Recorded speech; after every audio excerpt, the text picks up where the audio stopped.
After the rap shit, you get out and you start doing cars.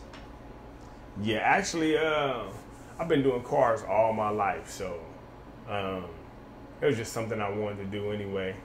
You know, I've been flipping cars all my damn life, and this time I was just like, after Backstreet Life, I went to the pen after Backstreet Life. So then when I came out, we did the last album, and then I was like, shit, man, let me just go on and do something a little different so I can stay my ass out. You know what I mean? So, yeah, I started doing it. Me and my uncle, we was doing it at my house, just flipping cars, and then one of the females I was fucking with, she one day we was chopping, she was like, you ain't ever came up with a name for your shit? And I was like, not really. And we was just sitting there chopping it up, and she was like, you know, you always finding cars and flipping them. You know what I'm saying? Why don't you just call it Find Them and Flip Them? Now I got online and I was just looking around. I was trying to make sure didn't nobody had a name, and I was like, there it is. I just locked it in and just kept it. And now we've been rolling with this. We done had it official for like 4 years now. We've been locked in as Find Them and Flip Them, but we've been doing this shit for like probably about 10 years, me and my uncle. Yeah. Yeah. What's the first car you ever flipped? My first car was a '69 Mustang. I bought that motherfucker for $100. Damn. $100 What year was that? '69. No, I'm talking about what year was it? Oh, shit, I was 14, so. God. $100. That just sounds crazy. Yeah, I was 14, man. I bought that motherfucker for $100. Yeah, What was 69. wrong with it when you bought it was rough. It had a few dents, but it ran. It ran. The lady was just like, get it out of my yard. You know what I'm saying? Ad had a Mav. And I didn't have no car, so I was like, man, let me see what's up. I went around the corner. I was on Oakwood, riding my bike, and I looked, seen the car in the yard. And the lady was out there. I was like, hey, you want to sell that car? She was like, yeah. I was like, what you want for it? She was like, give me $100 and get it out of here. I hit her with 100. I mean, we pushed it around the corner to my grandmother's house, had it in the yard. I was out there fucking with me and my uncle. Got it running and shit, and shit, I had that motherfucker for a little while, and then I sold it for like $700. You ain't to it? Nope. Vacuumed it out, you know what I mean? And but that was rode around, rode around the area. Shit, then sold it. Somebody wanted to buy it, sold it for $700. But that was the first flip. Yeah. Yeah. Then after that, I bought a 7.2 Impala. Yeah.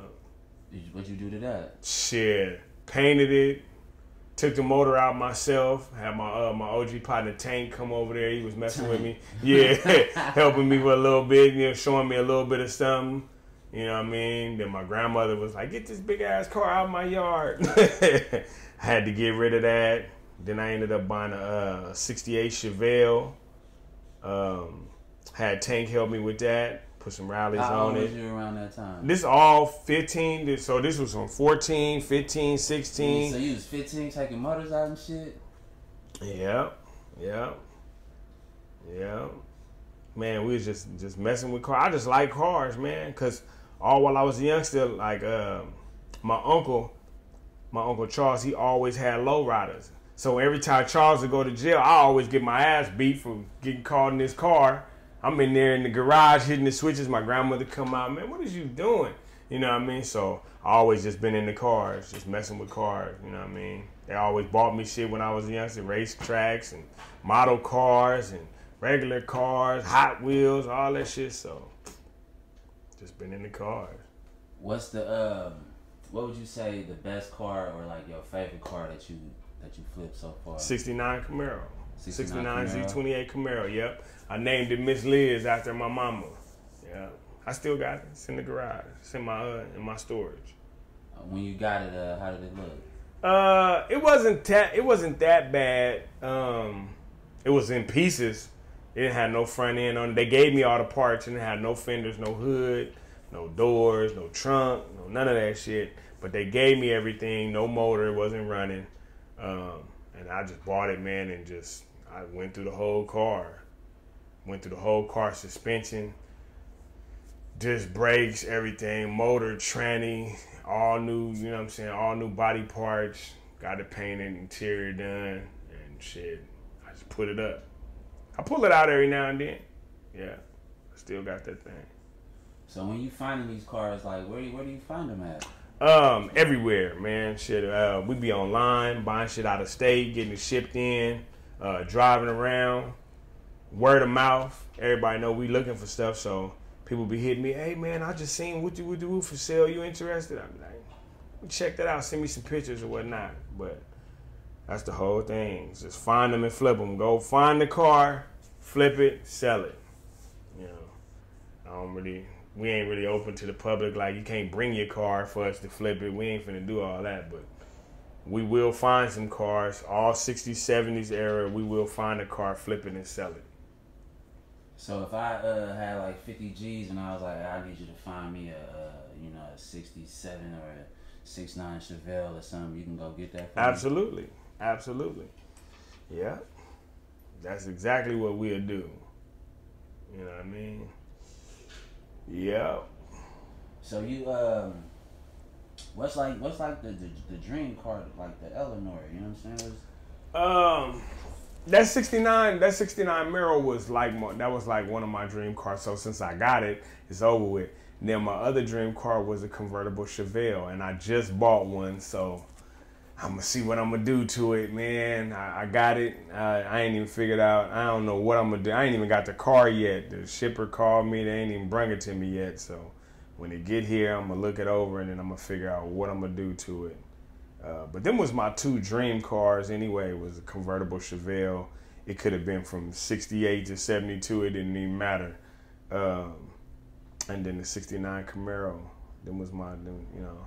I'm not even into Ferraris and Lambos and none of that shit, man. Give me the old shit, some steel, some real American muscle, and I'm good. Too, and I'm good.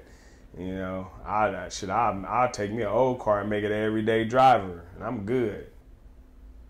So what's the old car that's like cheap to get if somebody wanted to just get a cheap old car? Anytime you buy an old school, you want something that's not going to depreciate. So I wouldn't advise nobody going to go buy no 7.9 Cutlass or no shit like that. Even though G bodies, you know, like the youngsters now, I don't know, they bringing the G bodies, I guess, to them, to their era. That's old school to their era. Yeah. So G bodies is like, you know, they like cracking now. You know what I mean? When I was young, old schools is 70s. You know what I mean? 60s, 70s. And I guess the era before me would have been Impalas. You know what I mean? 59s and shit like that. But yeah, if you was just gonna buy you something that's readily available to flip, would probably be a Mustang, cause they everywhere. Buy your 6-cylinder Mustang, do the conversion, and you still got a car that's worth some bread. That ain't gonna depreciate in value, and everything is easy to get, all the parts. What's the best year? What? If you look Mustang? for a Mustang, ain't no best year. Just start from 64. And go all the way down to 70. So you'll stop at 70? I would stop at 70. I'm not too fond of 71 2s and 3s, but they making a comeback. Yeah, I'm not too fond of them, but they long, they wide. Yeah. I don't really like them, but the 69s and 70s making a comeback ever since Power. Yeah. Ever since Tommy came through with the blue 6.9. Hey, them motherfuckers go. I remember you used to could buy a 6.9 for like $500. For nothing. I remember nigga Kerry from the Ville had clean.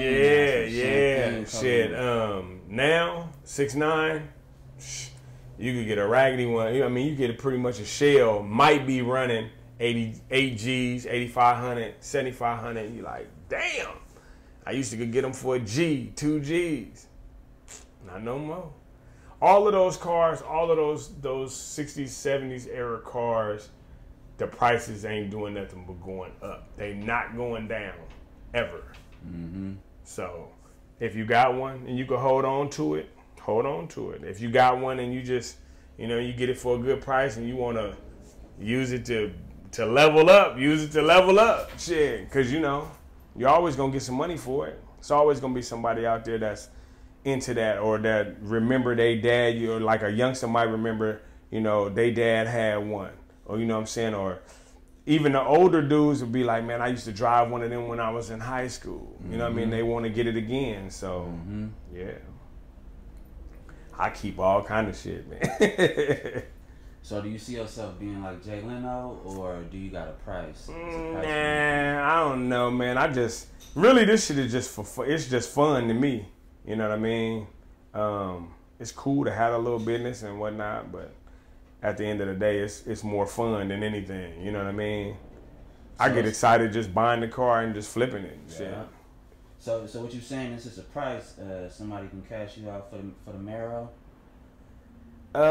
Everything got a price. Everything got a price. I don't want to sell my Mero, but trust and believe me, money talk. So, you know, if a mother gonna make me get out of it, yeah, I get out of it. Cause there's some more out there. I can buy another one. Yeah, there's some more out there. Some more out there always looking to be resurrected, so I will buy another one. But I don't want to sell it. I don't never advertise that I'm selling it. You know, people be asking me, I'd be like, nah, it's not for sale. So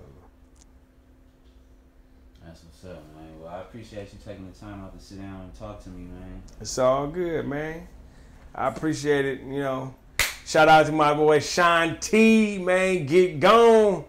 Y'all be on the lookout, man. We got a new group album coming out, man. You know, it's the Coalition. It's me, Sean T, my boy Elder Scholar, and Papoose. Okay. Yeah, we got an album coming out, man. So y'all be on the lookout. It's called the Coalition. So. What about the It's Personal album? If you ain't got It's Personal, man, you got to go check out It's Personal. That's on every site.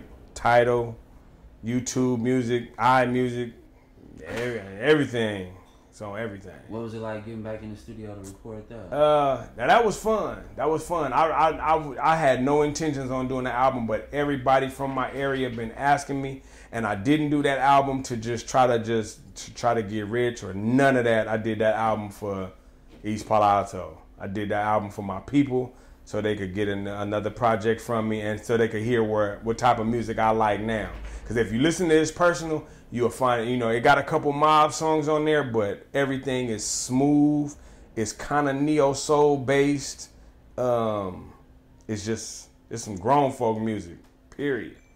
You can put It's Personal on and just ride. You can be with your broad, your piece, whatever the fuck.